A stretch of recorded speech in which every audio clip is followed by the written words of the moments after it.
제가 늘 저희 아내하고도 얘기하는 거가 있는데, 우리 김민수 장로님을 보면 경석계의 수준을 알겠다.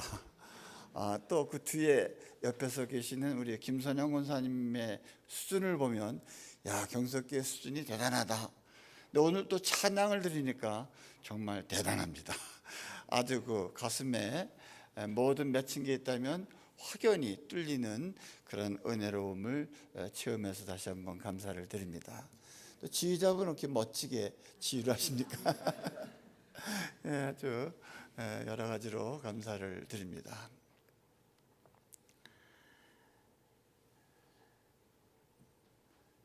어떤 아버지가 이렇게 얘기를 했대요. 아들아, 너는 돈을 어떻게 보냐?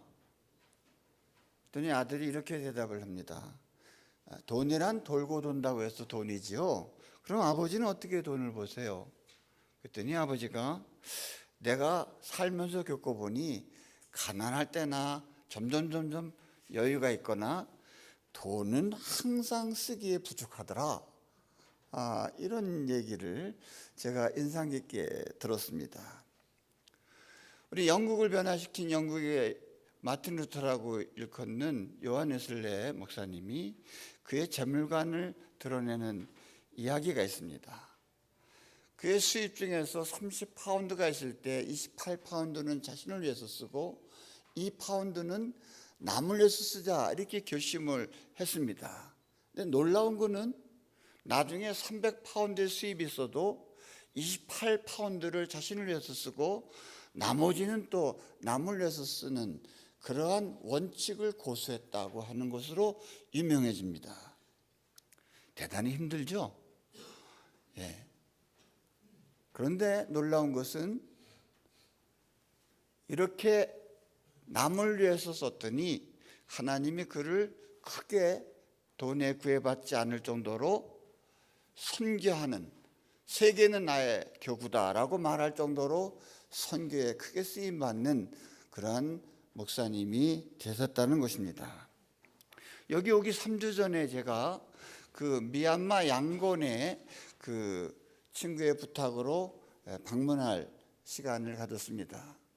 왜냐하면 제가 섬기는 교회가 타미락 교회, 타일랜드의 타자, 미얀마의 미자, 라오스의 라자입니다. 그래서 세 나라를 아울러 보겠다고, 그래서 타미락 교회인데요. 그래서 미얀마를 이제 방문을 했는데, 미얀마를 방문해서 우리 선교사 17년을 선교했던 그 선교사에게 물었습니다. 미얀마의 기독교의 현실을 좀 얘기해 주세요. 그랬더니 그분이 은혜적인 관점에서 얘기하기로 원하세요? 분석적인 관점에서 얘기하기로 원하세요? 이렇게 되묻더라고요. 그래서 은혜로운 관점에서 얘기해 주세요. 그랬는데 제가 물은 것보다도 그분의 대답이 저를 깜짝 놀라게 했습니다. 오늘 은혜와 선교라는 제목을 정한 이유도 바로 그 일화에서 생겼습니다. 언더우드라는 그 잘하시는 우리나라 최초의 아펜셀러랑 같이 오셨던 선교사님이 이런 기도를 했습니다. 지금은 우리가 황무지에 서 있는 것 같으나 하나님이 우리 영광과 하나임을 깨닫고 하늘나라의 한 백성, 한 자녀임을 알고 눈물로 기뻐할 날이 있음을 믿습니다. 지금은 예배당도 없고 학교도 없고 경계와 의심과 멸시와 천대만이 가득한 이곳이 머자나 은총의 땅이 되리라는 것을 믿습니다. 오직 제 믿음을 주님 붙잡아 주세요.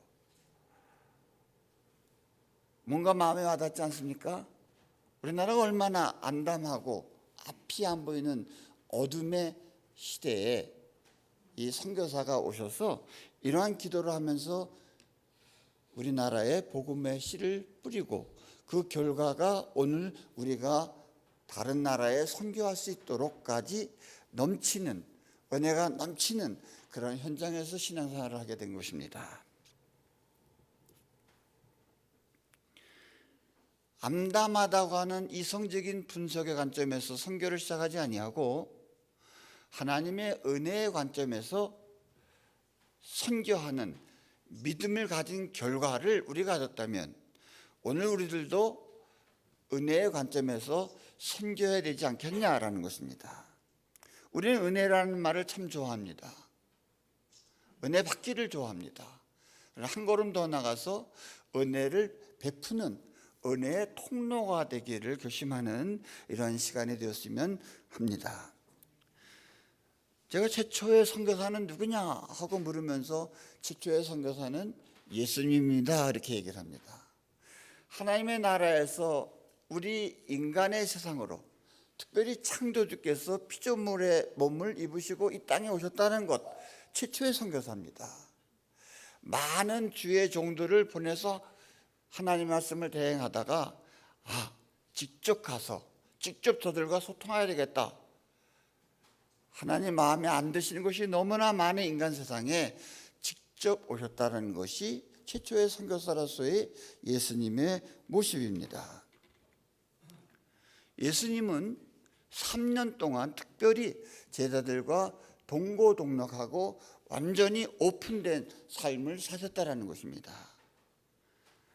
선교사들의 특징도 그들 속에 찾아가서 뛰어들어서 함께 살자고 간 것입니다. 물론 예수님처럼 못한다고 많이 생각을 하고 있습니다. 그런데 또 우리 선교사들끼리 서로 격려하면서 하는 이야기가 있는데요. 그 관광객처럼 특별히 패키지 여행을 온 그런 관광팀처럼 선교하지 말자 이런 얘기를 합니다. 여러분 선교 그 패키지 여행 많이 해보셨죠? 그래서 지금 그 말뜻을 조금은 아시리라고 믿습니다. 한번 휙 돌아보고 오는 거, 인증사진을 찍고 돌아오는 것과는 달리 그들과 함께 살아봐야 그들의 삶의 애환을 알 수가 있습니다. 또 패키지 관광하듯이 선교지를 또 해외를 돌아보지 말라고 하는 뜻에는 피상적인 많은 사람들과의 사귀는 관계보다는 보다 더 깊은 관계를 맺고 살라 이런 뜻도 있습니다. 깊은 관계는 무엇입니까? 대표적인 예가 부부가 되어서 인생을 해로하는 그런 삶이 깊은 인간관계가 아니냐라는 것입니다. 우정을 쌓아도 끝까지 가는 그런 우정, 또 신앙생활을 해도 끝까지 함께 신앙생활을 하는, 다시 말하면 깊은 인간관계라고 하는 것은 함께 살면서 천당까지 같이 가자 이런 거 아닙니까? 근데 그렇지 못한 쉽게 삐치고 상처받는 이러한 현실을 우리가 조금 더 고려해 봐야 되지 않겠나 하는 것입니다. 제가 그 태국에서 소통하려고 이 나이에 태국말을 배우려니까 굉장히 힘이 듭니다. 미국에 살면서 영어 배우는 것도 힘들었는데 또 이 나이에 태국어를 배우려니까 굉장히 힘드는데, 그런데 제가 깜짝 놀란 장면이 있어요. 그 한 대화의 장면이 있는데 거기 이런 장면이에요. 엄마가 아들에게 얘기합니다. 얘야, 학교 가서 선생님 말씀 잘 들어라. 우리 엄마들이 하는 말이죠. 근데 태국 교과서에 보니까 뭐라고 얘기했냐면, 네 엄마, 저는 선생님을 믿어요. 그리고 선생님을 아주 사랑하고 좋아해요. 순종하라, 선생님 말씀 잘 따르라 그랬는데 네 순종하겠습니다 이게 아니고, 저는 선생님을 믿어요. 또 선생님을 게다가 좋아하고 사랑해요. 여러분들 중고등학교 때 좋아하는 선생님 과목은 성적이 높았죠. 여러분들이 목사님을 좋아하시면 신앙생활 잘하게 되어 있습니다. 목사님이 만약에 신뢰를 잃거나 존경한도가 떨어지게 되면 그 화는 성도들의 신앙생활에 하락으로 이어지게 되어 있습니다. 우리는 예수님을 좋아하죠. 얼마만큼 좋아하십니까? 얼마만큼 믿습니까? 예수님을 믿으면 그 믿음은 순종으로 이어져야 되는데 순종으로 이어지지 못하는 경우가 많이 있습니다. 예수님께서 베드로를 찾아가셨을 때 얘기가, 베드로가 세 번씩 부인했잖아요. 근데 너 나를 믿느냐 이렇게 묻지 않으셨어요? 너 나를 사랑하냐? 세 번의 대화 속에서 나를 사랑하면 내 양을 치고 먹이고 돌보라, 이렇게 말씀하시지 않습니까? 바로 믿음은 또 사랑으로 이어지는데, 믿음이 순종과 양면이듯이 은혜는 사랑과 양면성을 가지고 있습니다. 그리고 제자들에게 그 부활하시고 승천하시기 전에 마지막 명령, 지상 최대 명령이라고 하는 마태복음 28장 18절에서 20절을 다시 한번 읽어드립니다.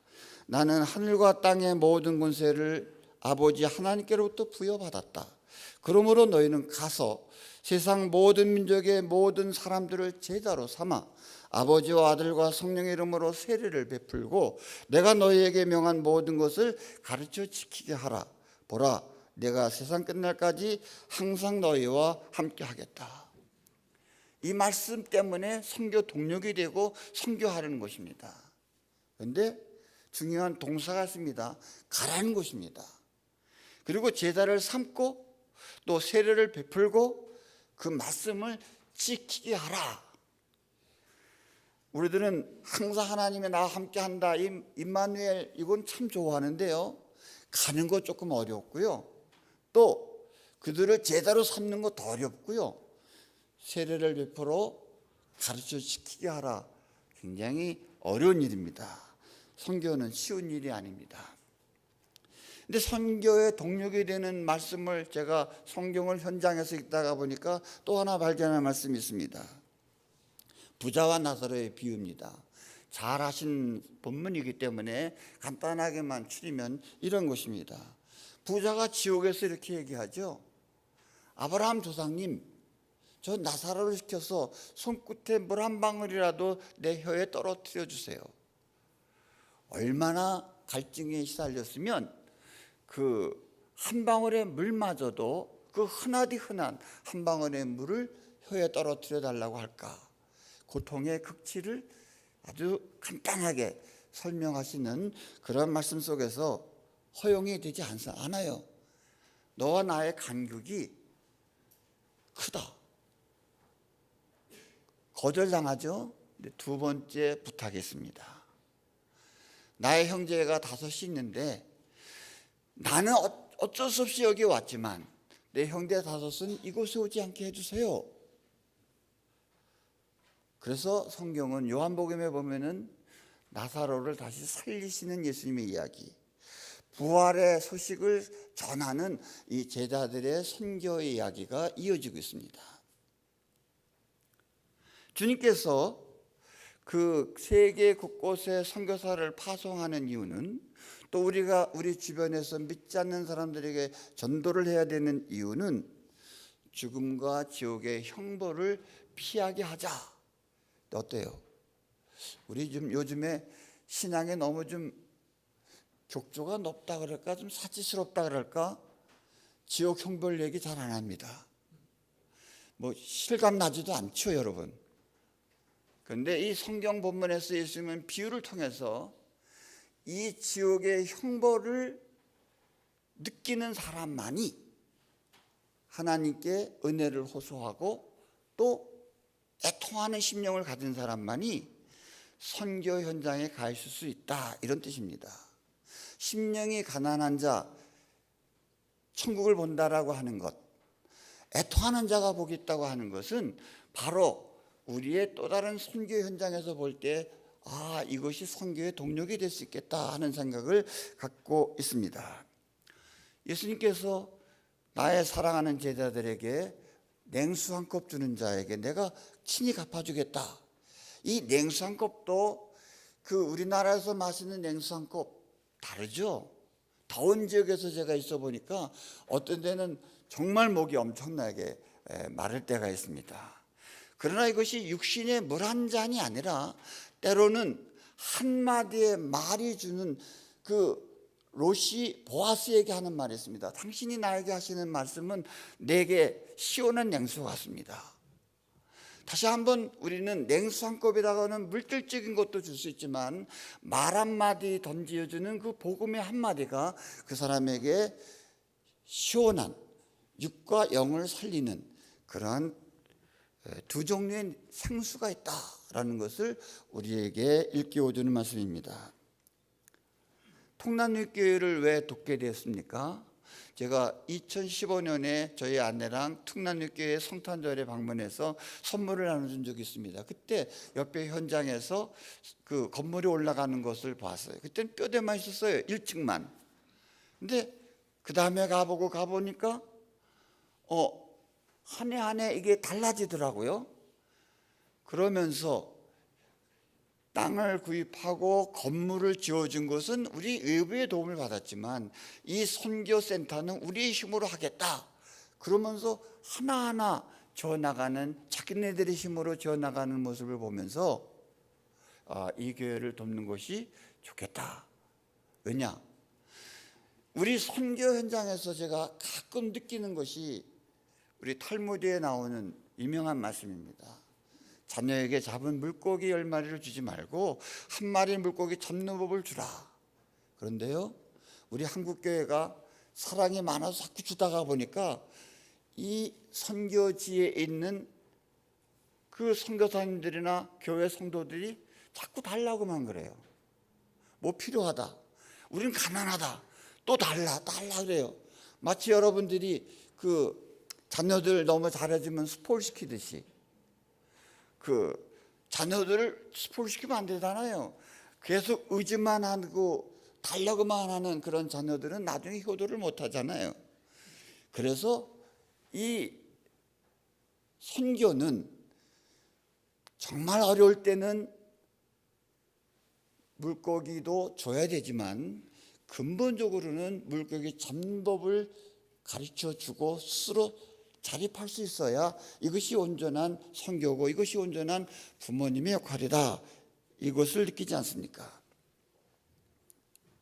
어떤 엄마가 육아일기를 썼는데 아주 눈에 확 닿은 적이 있습니다. 어느 날 아이에게 목욕을 시켰더니 그 아이가 이렇게 얘기하더라는 거예요. 엄마, 이젠 나도 내 몸 내가 씻을 수 있어요. 나 컸어요. 이러더라는 거예요. 깜짝 놀랐대요. 그 말 속에는 그 어린아이들이 얼마나 부지런히 왔다 갔다 하고 자기가 맛보고 뭐 만져보고 사고를 많이 저지릅니까? 아이들처럼 엄청난 에너지가 넘치는 그런 시기를 우리 엄마들은 키워보면서 아실 겁니다. 사고 칠까? 당연히 사고 쳐야죠. 그게 어린아이의 성장하는 과정이니까. 근데 아이들을 그 이것저것 자기가 직접 해보려고 하는 다양한 노력 속에서 우리는 또 어떤 것을 봅니까? 선악과라는 것이 이 속에 있구나. 엄마, 내 인생 내 거니까 내 마음대로 하겠어요.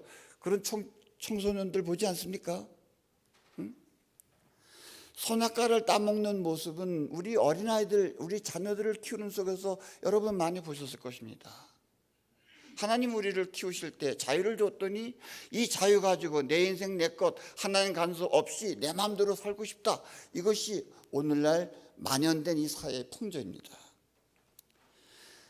하나님을 제치고 내가 중심이 되어서 살려고 하는 욕망의 근저에 선악과를 따먹어야 한다고 하는 인간의 비밀이 그 속에 있습니다. 그런 모습에서 인간은 누구나 창세기 3장 속에 있는 아담과 하와의 모습이 바로 우리의 모습입니다. 이런 시각에서 우리가 전도서를 읽어보면 새로운 시각으로서 전도서를 읽을 수가 있습니다. 전도서 2장의 일부만을 소개합니다. 솔로몬이 이렇게 얘기합니다. 지혜를 갈망해온 나는 술로 내 육신을 즐겁게 하고 낙을 누려보려고 마음 먹은 적도 있다. 참으로 어리석게도 이렇게 사는 것이 짧은 한평생을 가장 보람있게 사는 것이라고 생각하였다. 또 나는 여러 가지 큰 일을 시도해보고 이루었다. 궁전도 지어보고 토목공사도 일으키고 무역도 해보고 과수원과 정원도 꾸려보고 남자들이 좋아하는 촛불도 많이 거느려 보았다. 또 돈도 많이 벌고 해보고 싶은 거 다 해봤는데 헛거더라. 죽음을 앞두고 이것저것 해보고 싶은 것이 많았는데 어쨌든 죽어야 하는 자신의 인생을 보니까 다 부질없는 짓이었더라, 헛되다 하고 말하고 있습니다. 전도서를 한번 차근차근히 읽어보시기 바랍니다. 이런 솔로몬과는 달리 사도 바울은 이렇게 얘기합니다. 이방인을 찾아다니면서 선교했던 바울은 얼마나 육체적으로 고생했습니까? 솔로몬의 부귀 영광과는 달리 고생할 대로 고생한 사람인데, 그는 이렇게 얘기합니다. 오늘 본문이 표준세 번역에는 이렇게 번역이 되겠습니다.